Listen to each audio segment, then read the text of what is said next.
अच्छा ये बताइए, आपको मुझ पर विश्वास है ना? हाँ लला, मुझे तुझ पर विश्वास स्वयं से भी अधिक है। आप मुझसे प्रेम करती हैं ना? सबसे अधिक। बस फिर चिंता किस बात की मैया? मैं कह रहा हूँ ना कि सब कुछ ठीक हो जाएगा। आप बस सभी वृंदावन वासियों को लेकर मैदान में आ जाइएगा। उससे हम सभी खिलाड़ियों को जीतने का साहस मिलता रहेगा।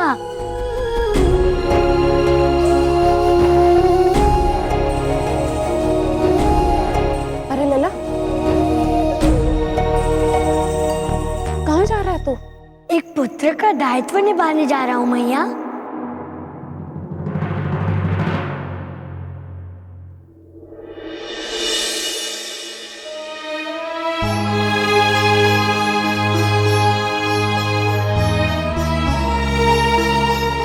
हे हरि, सब कुछ तुम पर छोड़ दिया, तुम्हें ही संभालना होगा।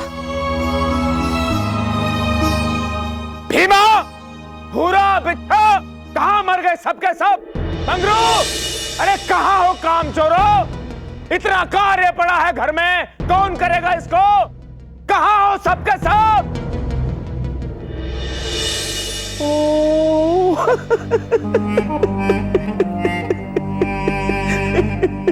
ओहो धरुपति, मैं तो भूल ही गया कि गांव के सारे पुरुष लुप्त हो चुके हैं। कोई बात नहीं, एक बार मैं नंद बन जाऊं, अर्थात ग्राम प्रमुख। उसके पश्चात तो मैं महाराज कंस को बोलकर मेरे सारे सहायकों को, सारे नौकर चाकरों को वापस बुला लूंगा। किंतु मेरा कार्य कौन करेगा? प्रभावी घर पे नहीं है, मुझसे तो ये कार्य होगा नहीं। अरे बंसी, तुम? बंसी, तुम यहाँ कैसे? गांव के सारे पुरुष लुप्त हो चुके हैं, किंतु तुम कैसे बच गए? क्या तुम पुरुष नहीं हो? साहूकार जी, मैं बच गया तो क्या, आप भी तो बच गए। इसका अर्थ ये हुआ कि आप भी पुरुष नहीं है। नीच! मुझसे तर्क वितर्क करता है, मुझसे तर्क वितर्क करता है नीच। मुझसे सत्य बता, तू बचा कैसे? वो जब गांव के मत गायब हुए थे ना, तो मैं उस दिन रामपुर गया था, शायद इसी कारण से बच गया। साहूकार जी, आप वृंदावन वासियों को क्षमा कर दीजिए। मैं नहीं चाहता कि मेरे कारण उन भोले भाले लोगों को कोई दुख उठाना पड़े। पता है तुम निर्धन क्यों हो? क्योंकि तुम मूर्ख हो, मूर्ख। ये बताओ, यदि कोई तुम्हारे लिए चुनौती स्वीकार करता है तो तुम्हें दुख क्यों हो रहा है? यदि वो जीत गए तो तुम्हें तो लाभ होगा, लाभ। पूछो कैसे? वो ऐसे, एक तो तुम्हारे सारा ऋण माफ हो जाएगा, तुम्हारी भूमि तुम्हें मिल जाएगी, तुम्हारे बैल तुमको मिल जाएंगे, और ऊपर से तुमको पुरस्कृत किया जाएगा, पुरस्कृत। किंतु कल की नहीं, आज की सोचो, आज की। पता है तुम्हें 100 कौड़े पड़ने वाले हैं। पूछो क्यों? क्योंकि तुम पिछले 2 दिनों से मेरे कार्य पे नहीं आए हो, और यदि आज मेरा कार्य शीघ्रता से नहीं निपटाया तो ये 100 कौड़े 200 में परिवर्तित हो जाएंगे, 200 में, समझे? जाओ।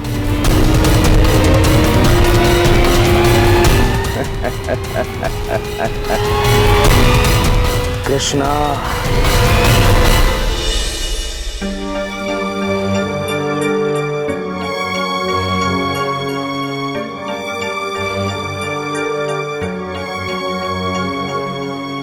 कान्हा, कुछ उपाय सोचा है तुमने?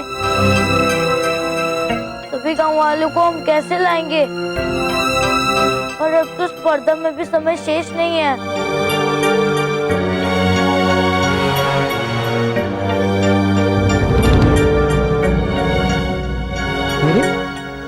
ये दोनों तो मुझे चिंतित दिखाई दे रहे।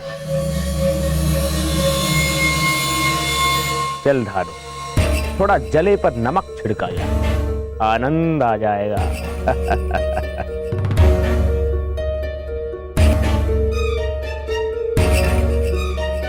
क्या कर रहे हो कृष्णा? अभ्यास कर रहे हो? लग तो नहीं रहा है। हाँ, विचारों में कर रहे होगे। करो करो करो, अब तुम यही कर सकते हो, है? खेल तो बिना दल के तुम खेल नहीं सकते। और वैसे भी गांव के सारे पुरुष लुप्त हो चुके हैं। अब तुम्हारा दल बनना असंभव है और अब मेरी जीत ही संभव है। मैं तो कहता हूं कृष्णा, मेरे समक्ष आकर घुटने टेक दो, अन्यथा क्रीड़ा स्थल में मेरा समय व्यर्थ करोगे तुम। बात तो आपकी सत्य है काका, किंतु अभी भी मेरे मन में एक प्रश्न है। प्रश्न? कैसा प्रश्न? गांव के सभी पुरुष गायब हैं, सिवाय आपके। मुझे क्या पता, मैं पुरुष नहीं हूं। मेरा अर्थ है कि मुझे क्या पता कि वो पुरुष कहां जाकर लुप्त हो गए। मुझे तो ऐसा लगता है अपनी पराजय से भयभीत होकर वो कहीं जाकर छिप गए हैं। और सुन ले, मुझे किसी का भय नहीं है कि मैं कहीं जाकर छिपूं। कृष्णा, पराजय तेरी ही होगी। मिलते हैं क्रीड़ा स्थल में।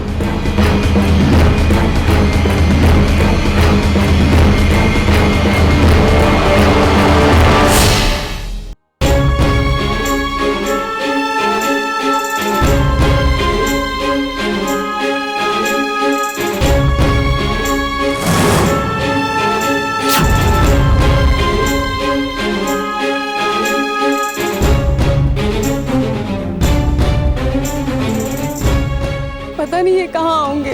सभी पुरुष तो लुप्त हैं और अब तो गांव में कान्हा भी नहीं दिख रहा। सिर्फ दूसरे ग्राम के कुछ पुरुष उपस्थित हैं। बलराम, तू सच बता, कान्हा कहाँ है? मैया, मैं सत्य कह रहा हूँ, मुझे नहीं पता कि कान्हा कहाँ है। वो मुझे कुछ भी पता करने गया है।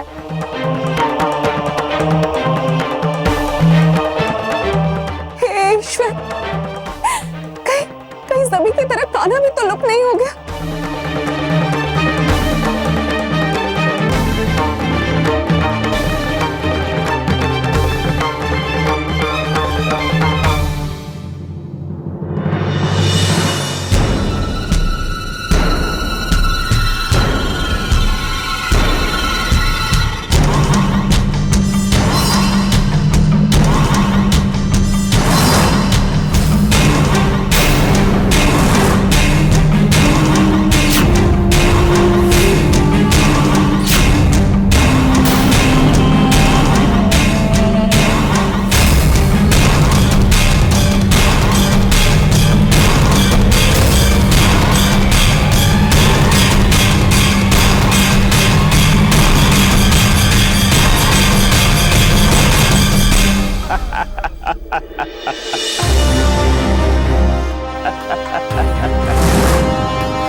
अरे नंदरानी, कैसी हैं?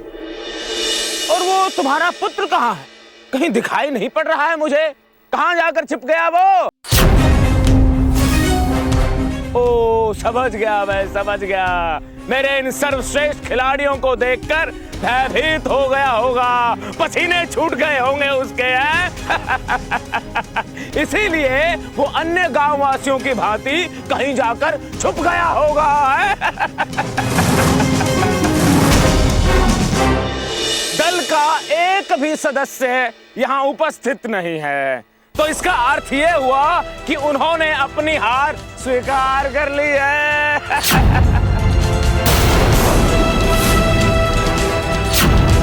अब जब सबने अपनी हार स्वीकार कर ही ली है, तो मैं भी अपना एक कार्य कर ही लेता हूँ।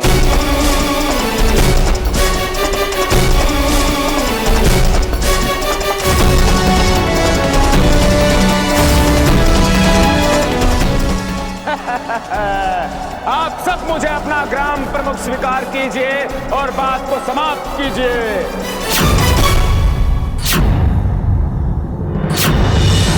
यदि नंद यहां होता तो यह कार्य वो स्वयं ही कर देता, किंतु कोई बात नहीं, मैं उसकी कायरता को समझता हूं। वो कायर है, इसलिए कहीं जाकर छिप गया।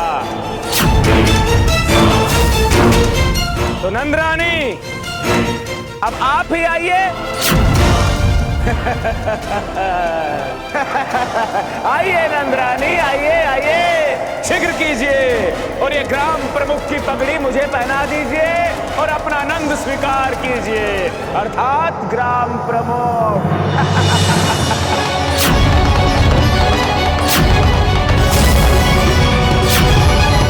हो सकता है मेरे ग्राम प्रमुख बनने के पश्चात तुम्हारा वो कायर पति और पुत्र लौट आए।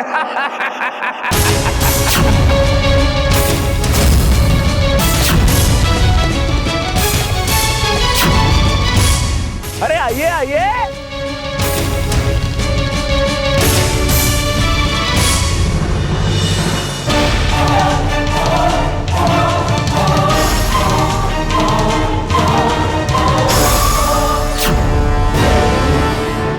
शीघ्र कीजिए।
साहूकार, वृंदावन का मुखिया बनेगा तब तब वो तुझे और तेरे परिवार को उसी क्षण वहां से बाहर खदेड़ देगा। महाराज महाराज, बहुत ही बुरा समाचार है महाराज।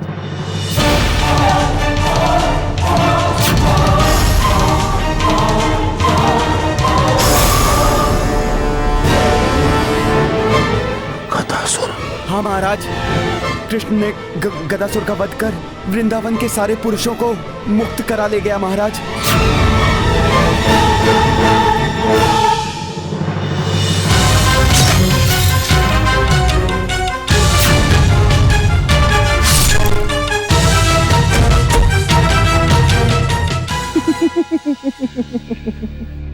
अशुभ समाचार लेकर आया था ना तू, तो तेरे साथ भी कुछ ना कुछ अशुभ तो होना ही था। और तुम शीघ्र वृंदावन जाओ और उस स्पर्धा की क्षण क्षण की सूचना दो मुझे, और किसी भी स्थिति में वृंदावन वासी पराजित होने चाहिए। जाओ। जी महाराज।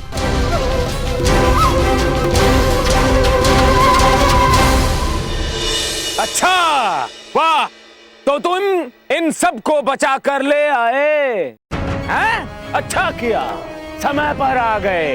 अब तुम्हारे इस दल को मैं अपने इन सर्वश्रेष्ठ खिलाड़ियों से पराजित होते हुए देखूंगा, तो मेरे हृदय को शांति प्राप्त होगी। अभी खेल प्रारंभ होने में समय है, बाकी बातें बाद में। दाऊ, अभी हमें सभी पुरुषों के लिए भोजन और विश्राम की व्यवस्था करनी होगी, और फिर हमें दल भी तो बनाना है ना। हाँ कान्हा, फिर हमें अपने खिलाड़ियों को इस खेल के बारे में तो बताना है। वो तो कुछ भी नहीं जानते। चलो। क्या बात है, क्या बात है, अभी तक तुम एक दल नहीं बना पाए हैं? प्रतिस्पर्धा जीतोगे।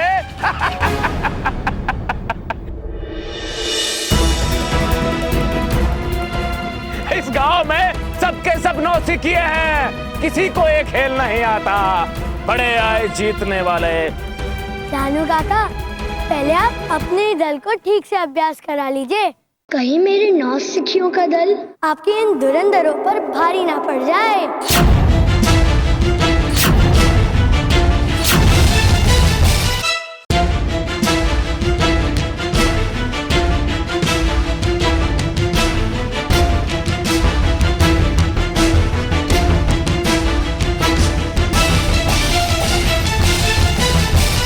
ना अच्छा हुआ कि तुम सभी गांववासी को समय रहते ले आए।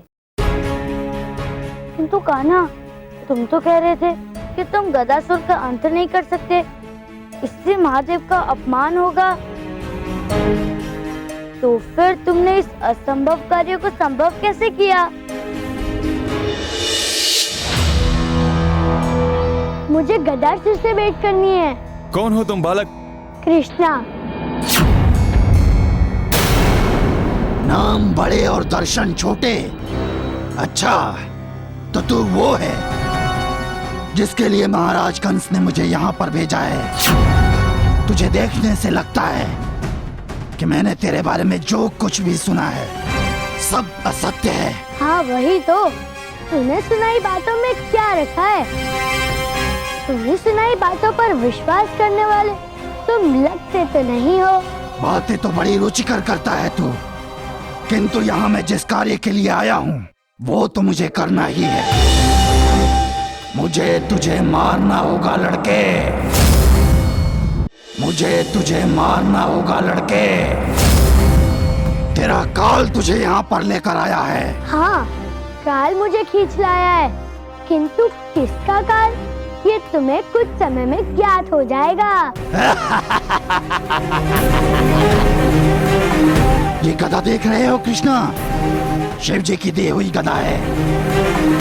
जब तक ये शिव जी की दी हुई गदा मेरे पास है कोई मेरा कुछ नहीं बिगाड़ सकता है। नहीं नहीं, मैं कुछ बिगाड़ने थोड़ी ना आया हूँ, मैं तो सुधारने आया हूँ। तुम्हें शिवजी ने ये गदा असहायों की सहायता के लिए दी थी, निर्दोष लोगों को परेशान करने के लिए नहीं। तो आप सीधे सीधे बताओ, कहाँ है मेरे वृंदावन वासी? अच्छा, जानना चाहता है तो सुन, तुम्हारे गांव के लोग यहीं इसी गुफा में बंदी हैं।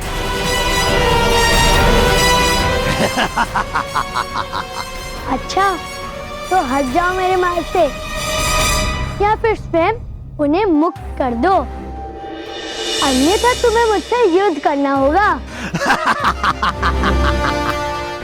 मेरी शक्तियों का अनुमान भी है मूर्ख लड़के तुझे? नहीं, मुझे तुम्हारी शक्तियों का कोई भी अनुमान नहीं है, इसीलिए तो तुमसे युद्ध करना चाहता हूँ, जिससे पता चल जाएगा कि तुम कितने शक्तिशाली हो गदासुर।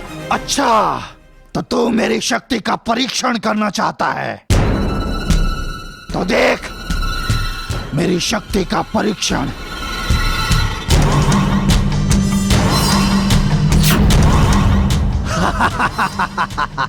देखा तूने? देखा? अब ये सैनिक भी अदृश्य होकर मेरी गुफा में बंदी बन चुका है। इस चमत्कारी गदा के प्रभाव से मैं किसी को भी अदृश्य करके अपना बंदी बना सकता हूँ। मैं अजय हूँ, अजय।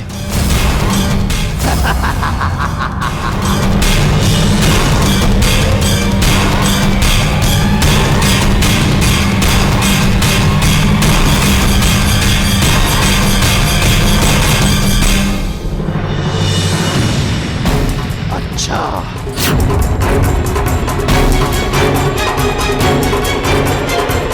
अरे रुको रुको गदासुर,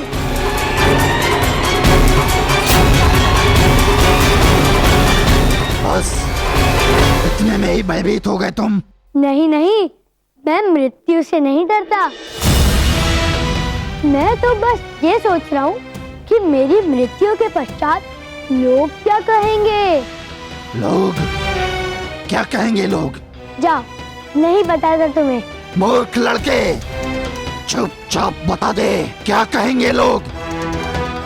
हाँ, मेरी वीरता और पराक्रम के गुणगान करेंगे लोग, है ना? अरे काहे का गुणगान गाएंगे गदासुर? अपितु मेरी मृत्यु के पश्चात सभी लोग तुम्हारी निंदा करने वाले हैं, तुम्हें अपयश देंगे कि महान गदासुर ने एक निहत्थे बालक को मारने के लिए अपनी दिव्य शक्तियों का प्रयोग किया। अब स्वयं ही देख लो, मुझे क्या है, मेरी मृत्यु तो दोनों स्थिति में होगी। समस्या तो तुम्हारी है, क्योंकि अपनी निंदा सुनकर जीना बहुत कठिन है गदासुर। मेरी मृत्यु के पश्चात तुम कायर कहलाओगे। नहीं, गदासुर को कोई कायर नहीं कह सकता।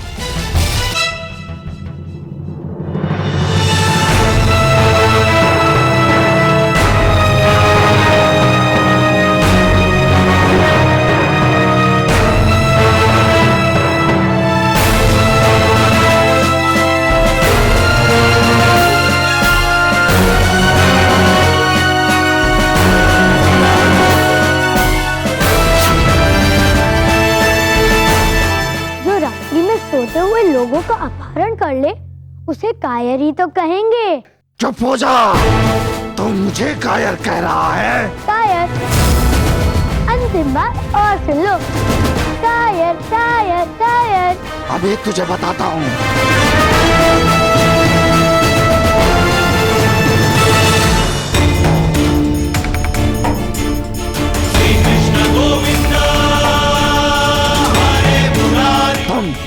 तुम शस्त्र का प्रयोग कर रहे हो? अस्त्र?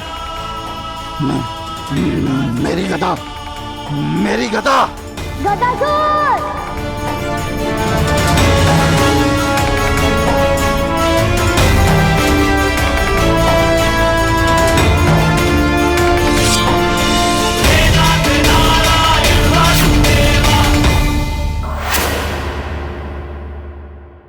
मान गए कृष्णा, तुमने बड़ी सुंदरता से शिव जी के वरदान का मान भी रखा और गदासुर का वध भी कर दिया।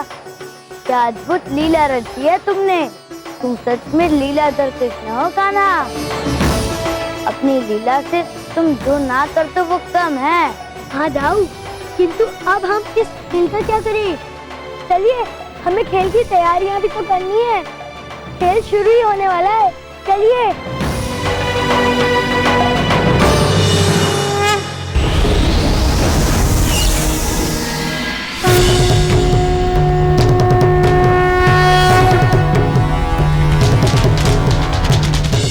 देखा महादेव, मुरली मनोहर का आपके प्रति प्रेम अब अद्भुत है बालकृष्णा। मूर्खों, अच्छे से खेलना, अच्छे से, समझ गए?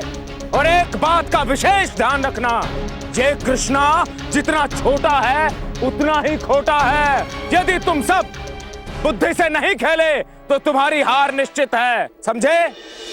अब बताओ मुझे, बताओ कि कृष्णा का सामना तुम करोगे कैसे? सोचो कि मैं ही कृष्णा हूं। करो, खेलो, ऐसे करोगे सामना, हार जाओगे।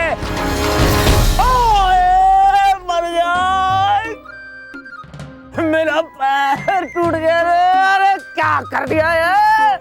मैं आपको यह दिखा रहा था कि कैसे मैं बल के साथ साथ बुद्धि का प्रयोग करके उस कृष्णा को दिन में तारे दिखा सकता हूँ। नहीं कान्हा, ये सब मुझसे नहीं हो पाएगा। और ऊपर से वो प्रतिद्वंद्वी दल देख रहे हो, खिलाड़ी नहीं, वो तो हट्टे कट्टे असुर हैं। हम उनके सामने टिक नहीं पाएंगे कान्हा। आज हम सबको अपने लिए नहीं बल्कि पूरे वृंदावन के लिए खेलना है। कोई बात नहीं उपनयन काका, जो भी बड़े ये खेल नहीं खेलना चाहते, मैं उसके स्थान पर अपने मित्रों को ला दूंगा।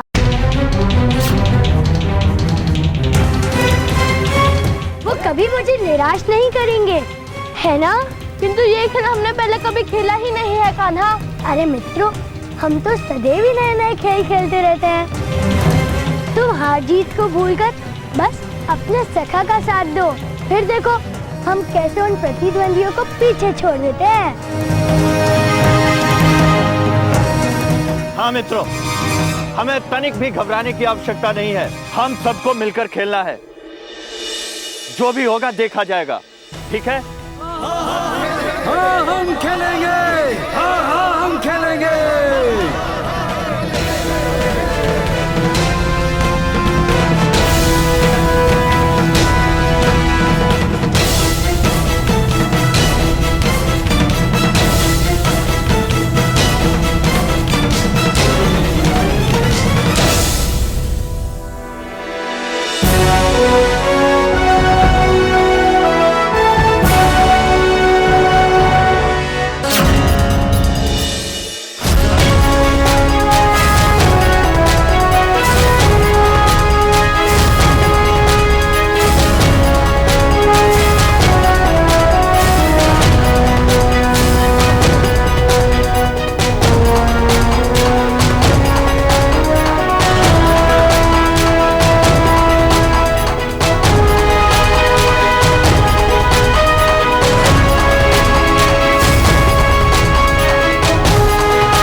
कृष्णा, तुम्हारी इस मूर्खता में मात्र तुम्हारे पिता नंद और उनके कुछ चमचों के अतिरिक्त कोई नहीं है। सारे के सारे वृंदावन वासी कहां चले गए?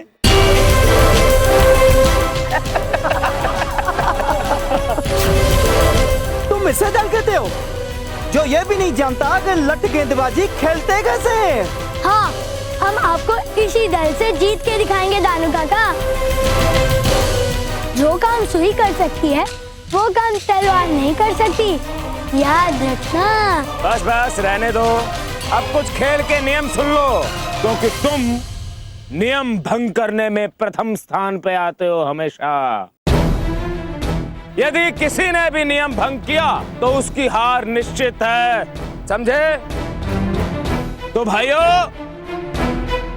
आप सब लोग मेरी बात ध्यान से सुने। ये लठ गेंदबाजी का खेल दिन के दूसरे पहर तक चलेगा और दोनों दलों के प्रतिद्वंदियों को एक दूसरे के पाले में गेंद डालनी होगी।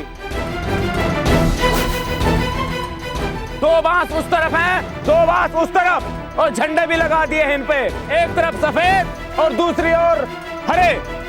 और यदि एक दल की गेंद इन दोनों बांसों के मध्य से निकलती है तो उस दल को 1 अंक मिलेगा। और यदि भूल से भी किसी भी खिलाड़ी को गेंद लगी तो गेंदबाजी का अवसर दूसरे दल को मिलेगा, समझे? और अब मैं ये गेंद उछालकर खेल का शुभारंभ करूंगा। तैयार है सब?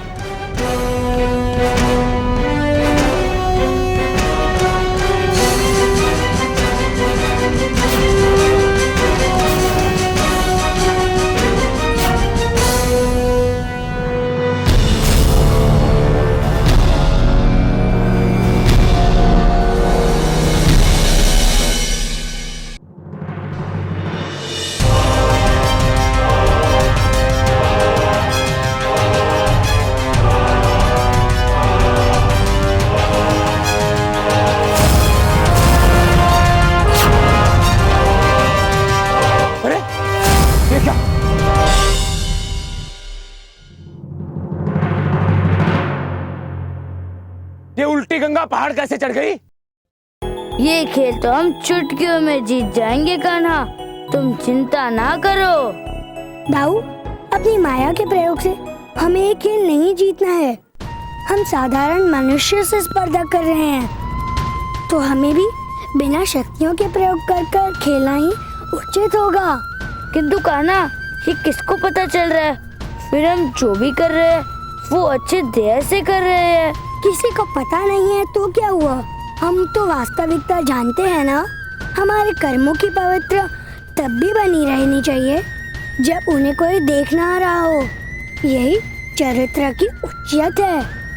हाँ, तुम उचित कह रहे हो। मैं भी अपनी दिव्य शक्ति का प्रयोग नहीं करूँगा कान्हा।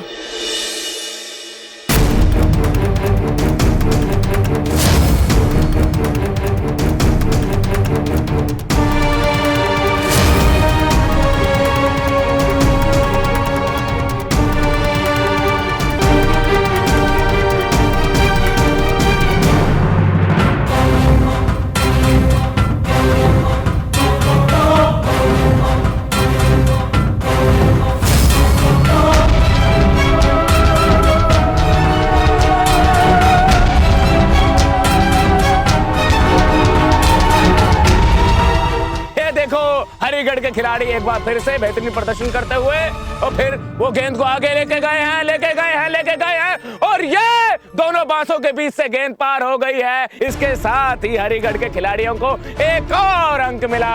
एक बार फिर से गेंद हरिगढ़ के खिलाड़ियों के पास और वो लगातार बढ़ रहे हैं बांसों की तरफ और बांसों के मध्य से गेंद निकलती हुई सारे के सारे वृंदावनवासी काफी रुष्ट हैं कृष्णा के दल से, क्योंकि वो अभी तक केवल एक ही अंक अर्जित कर पाए हैं। भाइयों और बहनों, मेरे अनुमान के अनुसार तो ये कृष्णा का दल पराजित होगा ही होगा, इसको विजय नहीं मिल सकती। और ये देखिए गेंद हरिया के समीप से निकलते हुए मणि की ओर और गेंद दोनों बांसों के बीचों बीच पार करती हुई फिर से हरिगढ़ वालों को एक अंक प्राप्त हुआ।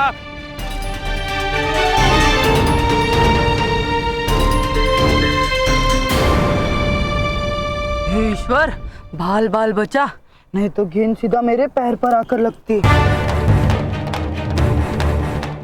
सुदामा, ये तुम क्या कर रहे हो मित्र?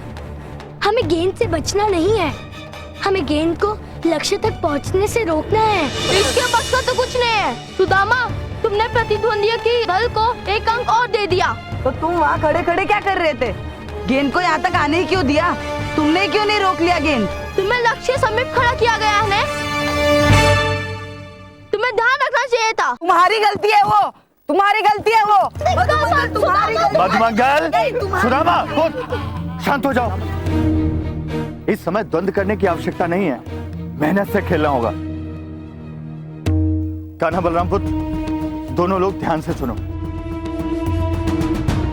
विरोधी दल बहुत अधिक शक्तिशाली है, इसीलिए हमारे दल का मनोबल टूट रहा है, ठीक है? हम तीनों को बहुत अच्छे से खेलना होगा। इससे हमारे दल का मनोबल बढ़ेगा। चलो आओ।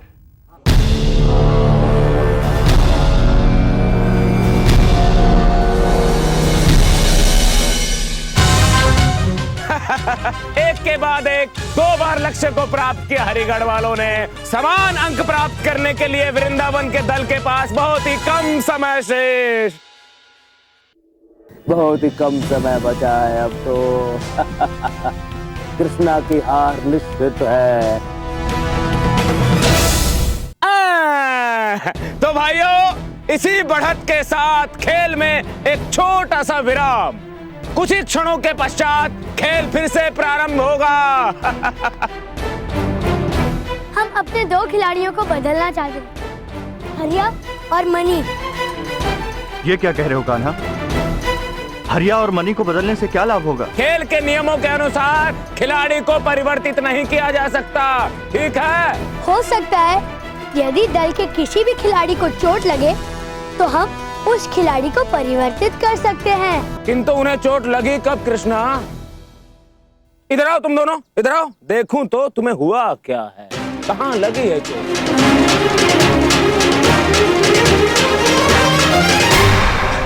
अरे अरे, गया धनपति का धन पानी में। दोनों के दोनों गिर गए, मूर्छित हो गए लगता।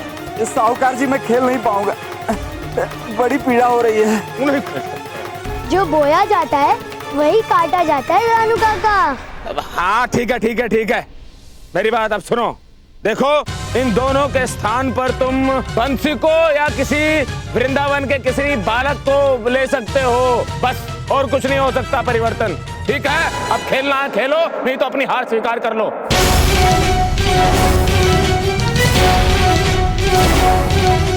कान्हा, बंसी काका तो बहुत वृद्ध है, वो कैसे खेल पाएंगे? हमें एक बार पुनः विचार करना चाहिए। आप चिंतित मत होइए काका, यही उचित होगा। काका भले ही वृद्धावस्था में है, किंतु वो हमारे दल को किसी भी प्रकार की हानि नहीं पहुंचाएंगे।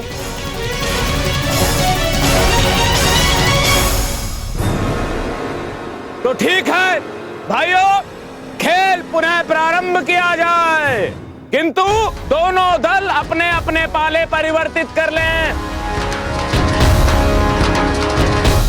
कान्हा, हरिया और मनी को तुमने ऐसे ही नहीं बदला। कान्हा, बताओ क्या बात थी?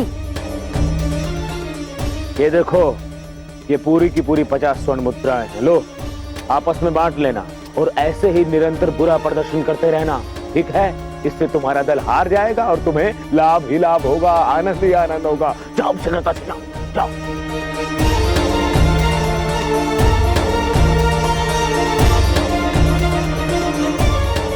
परंतु बंसी काका ही क्यों? दाऊ, बहुत साल पहले बंसी काका नट का कार्य कर सभी लोगों को तमाशा दिखाते थे। बड़े सजे हुए नट थे ये। बाबा ने मुझे इनके बारे में बताया था। वो तमाशा करते वक्त बहुत ही अद्भुत कर्तव्य करते थे। एक आदमी उन पर चाकू से वार करता था और वो उसे लकड़ी से रोकते थे। ये बांस के खंभों तक गेंद को नहीं जाने देंगे।